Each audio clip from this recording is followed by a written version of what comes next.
Hi there. Well, first off, let me welcome you to the second of my monthly webinars. Last month, we looked at some of the insider secrets for investment companies that marketing companies don't want you to know. If you missed that or want to catch it again, it's available on my website. Just look for the webinar tab at the top of the homepage, www.pristineadvisors.com, and that's advisors with an ERS. So one of the topics which got a lot of interest last month was Regulation Federal Disclosure, also known as Reg FD. We got a number of questions on that, so I thought I'd focus on that for this month. More especially, I'll be looking at the benefits that investment companies can get if they approach the legislation imaginatively, mainly looking at the social media opportunities. Actually, before we get going, I've been very rude and I haven't introduced myself. Sorry. I'm Patricia Baranowski-Schneider, and I'm the founder of Pristine Advisors. We've won many awards and have been featured on national television regularly. So maybe we have something worth listening to, huh? Oh, and if you have any questions, just send a message on here and I'll try to answer them at the end. Though the last time we got so many, I had to try to cover as many subjects as best I could. To start, let's take a quick look at Regulation Federal Disclosure, or Reg FD.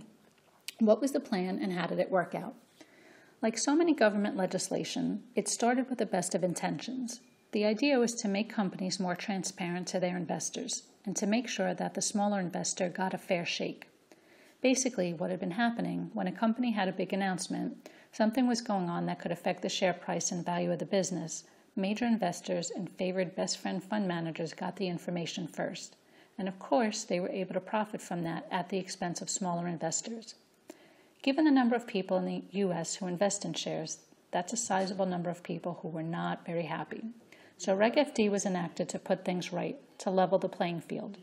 If material information, that is, information that could affect share price, is given out by a representative of the company, then that information had to be made publicly available to everyone, so no more favoritism. What happened? Well, instead of giving out more information to everyone, companies just stopped giving away information to anyone. Of course, with a little time, that's changing. But hey, have you ever known a company where every employee was able to keep quiet of any kind of major news? No, me either. But it's made a big difference in how investment companies look to market themselves.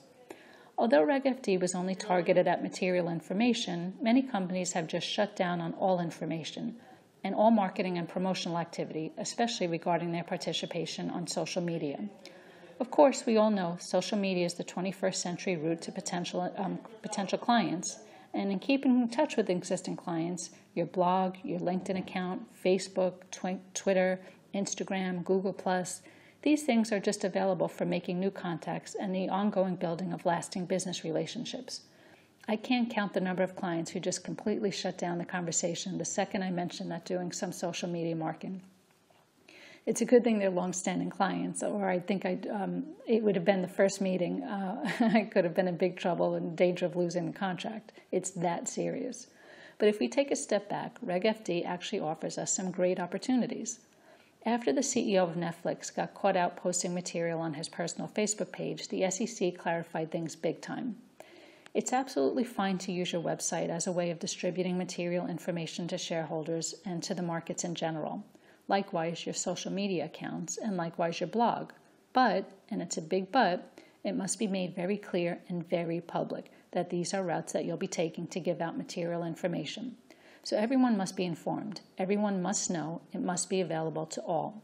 Don't just make an announcement on your website that you'll be using social media to push out material information. Be specific. What social media, what kind of information, and how often. And keep the notification going, including it in your press releases, for example. So here's a few tips to help you make the most of your social media and drive that nasty Reg FD Grinch away before Christmas. The first and most important thing is to repeat what I've just said, since it's that important. On the IR page of your website, spread the news. On the financial press releases, spread the news. Your period SEC reports, on your newsletter, Facebook page, Twitter, spread the news.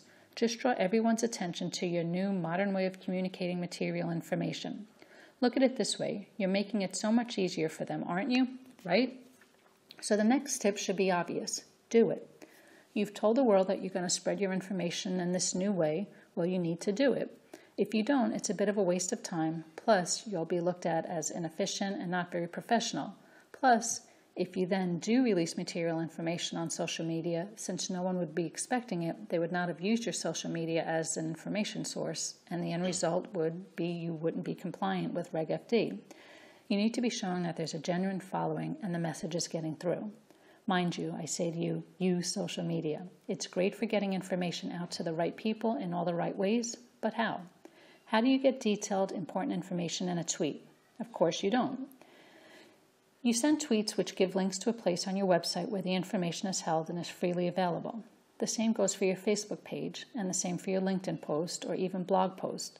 Social media is just a means of getting your audience's attention and directing them to where you want them to go. In this case, it's also a place that you would want to go, since the information would be well worth material value to them. You're showing them a route to get some information they would definitely want. This is a very big point. Remember, we're going to come back to it in a minute. It's a good idea to have a dedicated account for releasing material information. Have a specific Facebook page, Twitter account, LinkedIn group, info blog, Instagram, Google+. Now, there are occasions when your marketing and your information can overlap, but think new product launch. This could well impact on your share price, but not unreasonably, you need to market and promote it. I think the key here is transparency.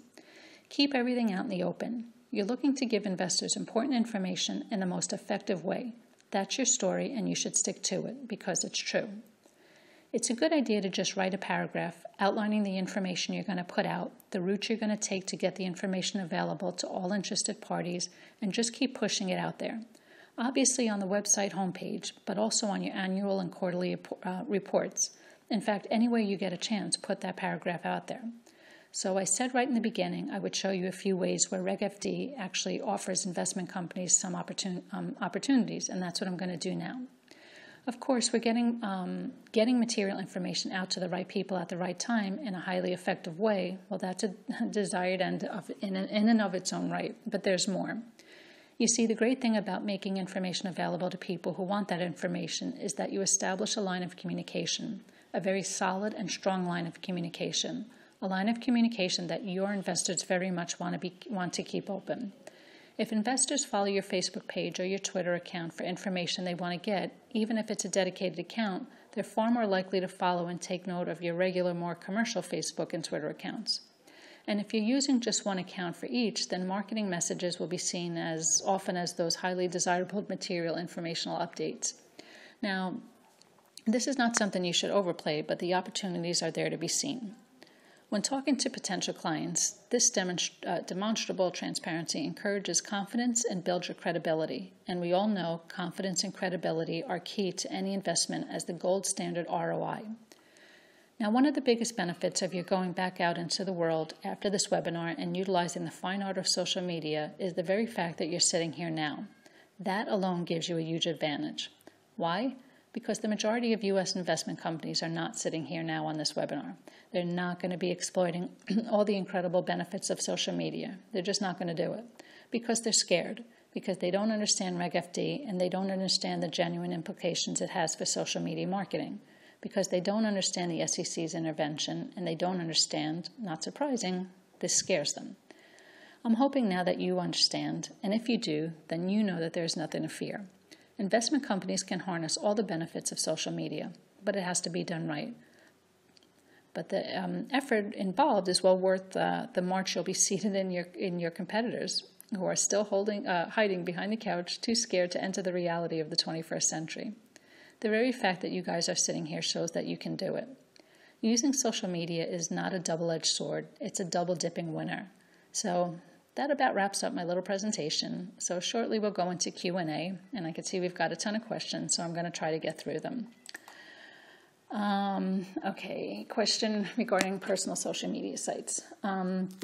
Kind of like Netflix, I usually just recommend having a business account. You know, you want to have one specific business or corporate, Facebook, LinkedIn, Twitter, Instagram, Google+, whichever way you choose to market. And you would want to have, training on your staff, have your compliance involved, your legal involved, and just let everybody know that there'll be, one or two specific people that would be posting, only them. No one else is allowed to be posting. And that kind of keeps everything, clear. It would be your investor relations person or your CEO or your marketing person, whoever you choose would have the right to post the information. How soon can I announce and then start using social media? Well, basically, you could do that now.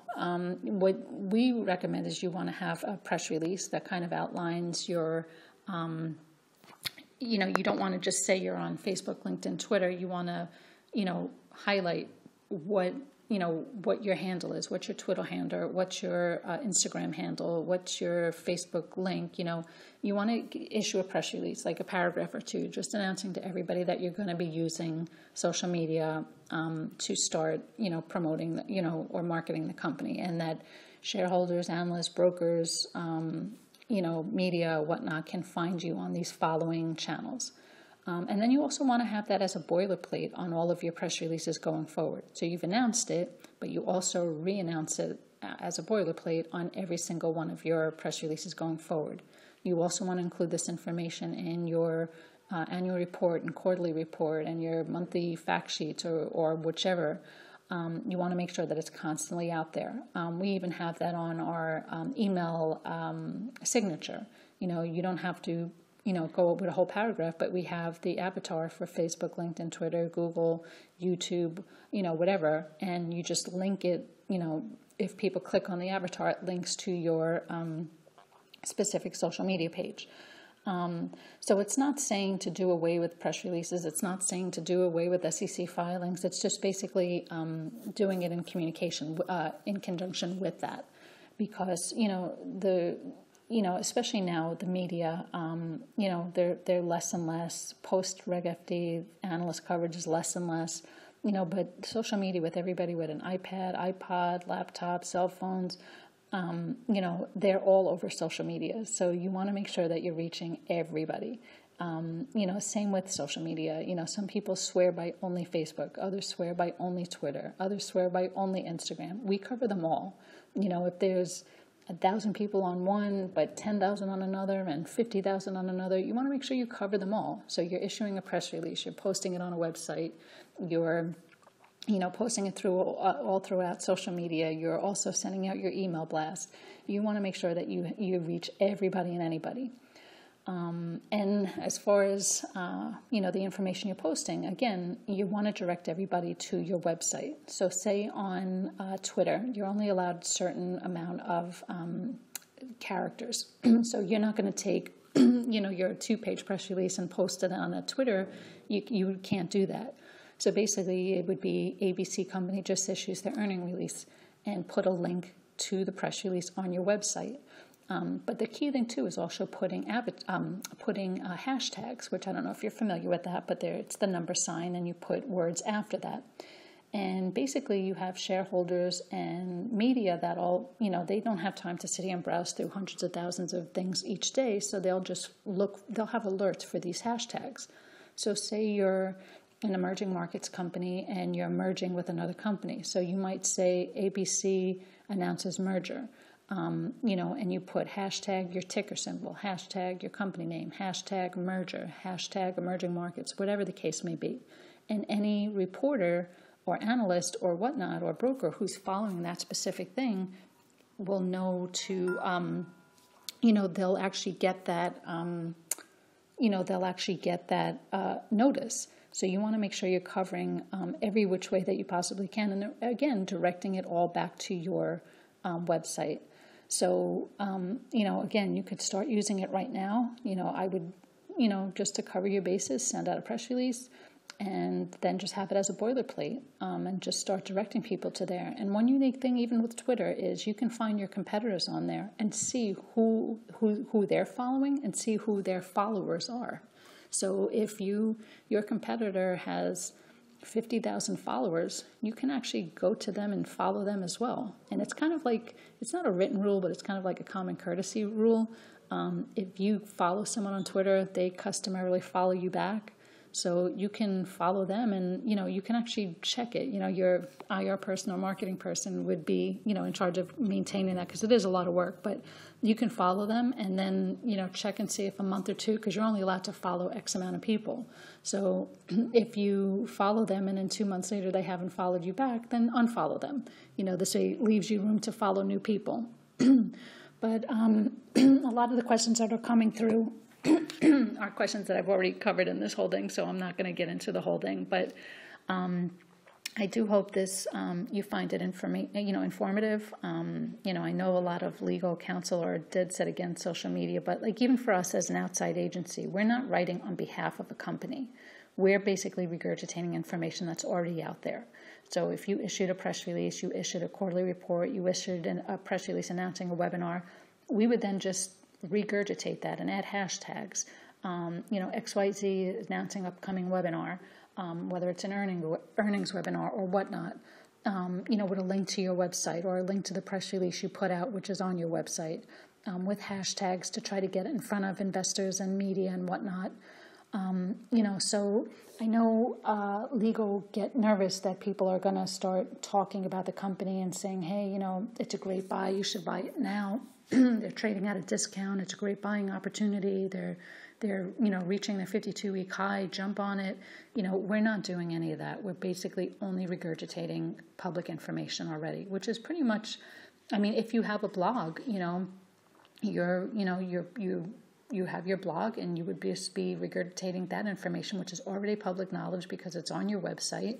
You've disclosed that that's a public forum for you, and we would just be regurgitating that information. So there's so many various ways to go about it, and I think legal, they are very afraid of it, but there are ways around it, and the benefits just way outweigh the not doing it. So again, I hope you find this informative. If you have any questions, again, if I didn't cover anything, just email me at pbaranowski@pristineadvisors.com.